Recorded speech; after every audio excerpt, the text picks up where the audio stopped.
आज की इस क्लास में हम ये देखने वाले कि हम एक्सेल के अंदर परसेंटेज किस तरीके से निकाल सकते हैं। तो परसेंटेज निकालने के लिए हमें दो चीज़ों की रिक्वायरमेंट होगी। एक तो बच्चे के टोटल मार्क्स कितने हैं।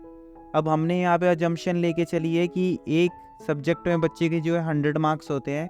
तो यहाँ पे हमारे पास 6 सब्जेक्ट है, तो 6 सब्जेक्ट में हो गए हमारे 600 मार्क्स। अब बच्चे को 600 मार्क्स में से टोटल नंबर कितने मिले हैं हमें वो देखना है। तो इसके लिए हम सबसे पहले यहाँ इक्वल लगा लेते हैं। टोटल मार्क्स जो है हमारे मार्क्स ऑब्टेन्ड है, जो हमने सम के फॉर्मूला से निकाला था। तो हम टोटल मार्क्स ले लेते हैं, यहाँ पे इसको डिवाइड करेंगे, डिवाइड बाय टोटल मार्क्स जो थे 600 थे। अब यहाँ पे हम सिंपली क्या करेंगे, मल्टीप्लाई बाय 100 कर देंगे। ऐसे करने से ये जो हमारा फ्रैक्शन होगा, फ्रैक्शन जो है परसेंटेज में कन्वर्ट हो जाएगा। आप देखोगे यहाँ पे हमारा परसेंटेज में हमारा रिजल्ट आ चुका है। इसको सिंपली आपको ड्रैग करना है। आप कीबोर्ड की मदद से भी कर सकते हो। कीबोर्ड से जो इसकी शॉर्टकट की होगी, शिफ्ट की मदद से इसको सेलेक्ट कर लो पूरा नीचे तक, और कंट्रोल डी की मदद से इसको ड्रैग कर दो।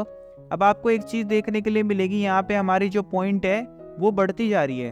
तो आप इसको लिमिट कर सकते हो। पॉइंट को लिमिट करने के लिए आपको यहाँ पे ये दो वैल्यूज़ दे रखी है, ये दो टूल्स दे रखे हैं। इन दोनों टूल्स की मदद से आप क्या कर सकते हो, इंक्रीज डेसिमल्स और डिक्रीज डेसिमल्स।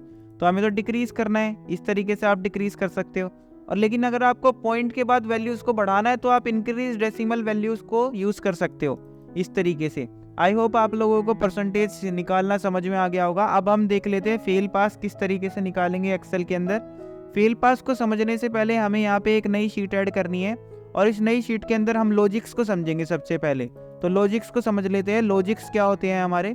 ठीक है, लॉजिक्स को समझने के लिए मैं यहाँ पे 4 डिफरेंट नंबर्स ले लेता हूँ। 40, 656, ठीक है, 78, 98, 47, 48, 98 एंड यहाँ पे मैं ले लेता हूँ 14। आप लोगों को पता है हम एक्सेल के अंदर कंपैरिजन कर सकते हैं, और कंपैरिजन करना ही लॉजिक टेस्ट कहलाता है। ठीक है, एग्जाम्पल के लिए मान के चलो मैंने इक्वल लगाया, यहाँ पे मैंने बोला 40 जो वैल्यू बड़ी है किससे, 56 से। अब आपको इस वाले निशान पे नजर डालनी है। ये निशान जो है, जिस तरफ मुंह खुला होगा ना, यहाँ पे एक तरफ तो चोंच बनी हुई है, ठीक है, और एक तरफ मुंह खुला हुआ है। जिस तरफ मुंह खुला होगा ना उस तरफ बड़ी वैल्यू आएगी, और जिस तरफ चोंच बनी हुई है उस तरफ छोटी वैल्यू आएगी। लेकिन इसके अकॉर्डिंग तो क्या होना चाहिए कि छोटी इधर आनी चाहिए, लेकिन 56 जो है ये बड़ा हमने ले लिया इधर, और C4 जो है हमने वो छोटा ले लिया। तो एक बात बताओ, इसको पढ़ेंगे तो कैसे पढ़ने में आएगा। C4 बड़ा है क्योंकि मुंह इस तरफ खुला हुआ है, तो C4 बड़ा है D4 से। क्या एक्चुअल में ऐसा है? C4 है हमारा 40 और D4 है हमारा 56। क्या C4 40 बड़ा है 56 से? नहीं। तो हमारा यहाँ पे आंसर क्या आया, फॉल्स। और लॉजिक टेस्ट इसी चीज को कहते हैं। समझ में आया आपको? लॉजिक टेस्ट क्या होता है, इसी चीज को बोलते हैं। अगर आपका ट्रू आंसर निकल के आया, इसका मतलब क्या है, आपका लॉजिक टेस्ट पास हो चुका है। अगर आपका फॉल्स आंसर निकल गया है, इसका मतलब आपका लॉजिक टेस्ट फेल है। हमने लॉजिक टेस्ट लगाया था कि 40 बड़ा है 56 से। अच्छा, इसको अगर हम बड़ा कर दिया एक्चुअल में तो ट्रू निकल के आ जाएगा वहां पे। ठीक है, this is called logic test.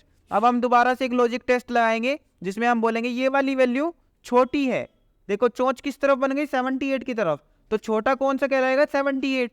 अब C5 छोटा है 98 से, D5 से। तो आप देखोगे यहाँ पे हमारा आंसर ट्रू निकल गया है। मैंने बोला इक्वल, ये वाली वैल्यू बराबर है किसके, इसके। क्या 47 बराबर होता है 48 के? नहीं होता ना, तो आंसर क्या आया, फॉल्स। लेकिन अगर मैं इसको 47 कर दूं तो आंसर क्या आ गया, ट्रू आ गया। अच्छा, अगर मैं ये देखो कि 98 जो है इक्वल 98 नॉट इक्वल है। नॉट इक्वल का साइन यहाँ पे ये होता है, आपका इक्वल कटा हुआ नहीं रहेगा, वो मैथ्स में होता है। ठीक है, एक्सेल के अंदर नॉट इक्वल का साइन ये वाला होता है, ये। ठीक है, आप क्या करोगे, ये वाली वैल्यू को ले लोगे। क्या 98 इक्वल नहीं है 14 के? बिल्कुल नहीं है इक्वल। तो आंसर क्या आएगा एक्सेल की तरफ से, बिल्कुल आप बिल्कुल सही कह रहे हो कि 98 14 के इक्वल नहीं है, that is not equal. Okay, अब यहाँ पे हम अपनी मार्कशीट पे आ जाते हैं, और मार्कशीट पे आके हम फेल पास की कंडीशन को समझेंगे। देखिए, हमें यहाँ पे एक कंडीशन लेनी है कि जिस बच्चे के 300 नंबर आए हैं ना, जिस बच्चे के 300 नंबर आए हैं या फिर 300 से बड़े नंबर आए हैं, तो उस बच्चे को क्या माना जाएगा, पास माना जाएगा। ठीक है, तो हम यहाँ पे क्या लगाएंगे, इफ की स्टेटमेंट लगाएंगे। तो इफ का फंक्शन जैसे ही आप लोग लगाओगे ना, इफ का फंक्शन मैंने लगा दिया, आपसे पूछा जाएगा लॉजिक टेस्ट। लॉजिक टेस्ट क्या, मैंने बोला कि बच्चे के टोटल नंबर अगर बच्चे के टोटल नंबर बड़े हैं किससे, 300 से।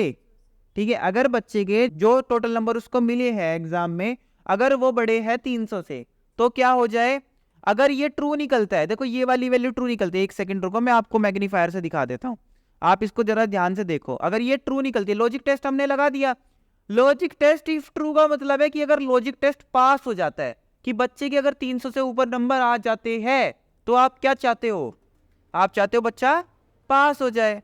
अगर बच्चे के, देखो जैसे यहाँ पे बच्चे के 300 से ऊपर है, तो ये बच्चा तो पास हो जाएगा, लेकिन इन केस अगर ये बच्चे के नंबर 300 से कम आए होते, तो क्या हो जाना चाहिए था, बच्चा फेल हो जाना चाहिए था।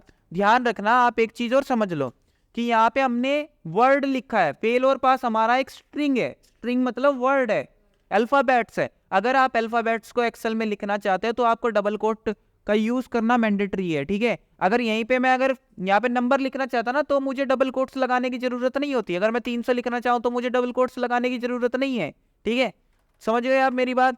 लेकिन यहाँ पे मैं क्योंकि पास लिख रहा हूँ, तो इसलिए मुझे डबल कोट लगाना मैंडेटरी हो जाएगा। अब मैं जैसे ही एंटर दबाऊंगा बच्चों, ये बच्चा पास माना जाएगा, क्यों, 300 से ऊपर नंबर है इसके। अगर 300 से ऊपर कर दूं, 299 कर दूं, तो बच्चा फेल हो जाएगा। यहाँ पे आप लोगों को समझ में आ गई ये चीज, this is called if else statement.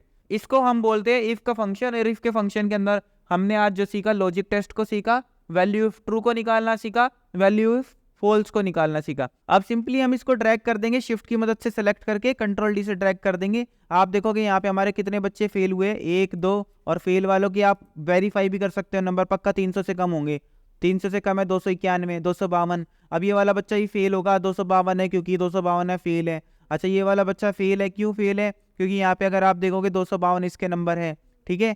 अगर नीचे आओगे तो यहाँ पे एक ये बच्चा ही फेल होना चाहिए, 254 है, बिल्कुल फेल होगा, देखो चेक कर सकते हो आप, ठीक है, ये फेल है, ठीक है। आई होप आप लोगों को ये चीज क्लियर हो गई होगी। Thank you for watching.